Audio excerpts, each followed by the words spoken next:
অগ্নিকাণ্ডের ঘটনা এগরাতে সারদা শশীভূষণ কলেজ। এই কলেজেরই সায়েন্স বিল্ডিং এর কেমিস্ট্রি ল্যাবে আগুন লেগেছে।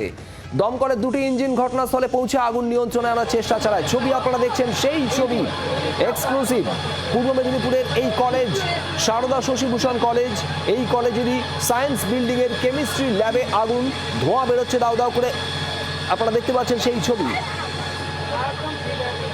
আরও একবার জানাবো আপনাদের, এই যে ছবি আপনারা দেখছেন এটা পূর্ব মেদিনীপুরের এগরার সারদা শশীভূষণ কলেজের ছবি।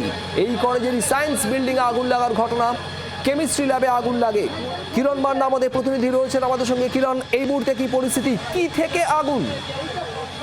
দেখো, প্রাথমিকভাবে যেটা মনে করা হচ্ছে শর্ট সার্কিট, অথবা যেহেতু একটি সায়েন্স বিভাগের কেমিক্যাল ল্যাব, সেই কেমিক্যাল থেকে এই আগুনের অগ্নিসংযোগ হতে পারে এমনটা আশঙ্কা করা হচ্ছে। তবে সকাল 8টা নাগাদ কলেজ গ্রাউন্ডে যারা খেলাধুলা করছিল ছাত্ররা, তারা হঠাৎ দেখতে পায় ধোঁয়া বেরোচ্ছে এবং তারপরই আগুন ফুলকি দিয়ে বেরোতে থাকে এবং ভয়াবহ আগুন এই বিল্ডিং এ দেখতে পাওয়া যায়। 3তলা বিল্ডিং এ সঙ্গে সঙ্গে দমকলের দুটি ইঞ্জিন, যেহেতু মুখ্যমন্ত্রী দীঘাতে আছেন, দমকলের ইঞ্জিন সব অধিকাংশই পাঠানো হয়েছিল সেখানে। সরাসরি এখান থেকে একটি ইঞ্জিন এগরা থেকে এবং গাছি থেকেও একটা ইঞ্জিন গেছে এবং দীঘা থেকে পরে ইঞ্জিন আসে এবং টানা 2 ঘন্টা 1 ঘন্টা ধরে আগুন নেভানোর কাজ চলে। এখন নিয়ন্ত্রণে আনা হয়েছে, তবে ধন্যবাদ এখনো রয়েছে।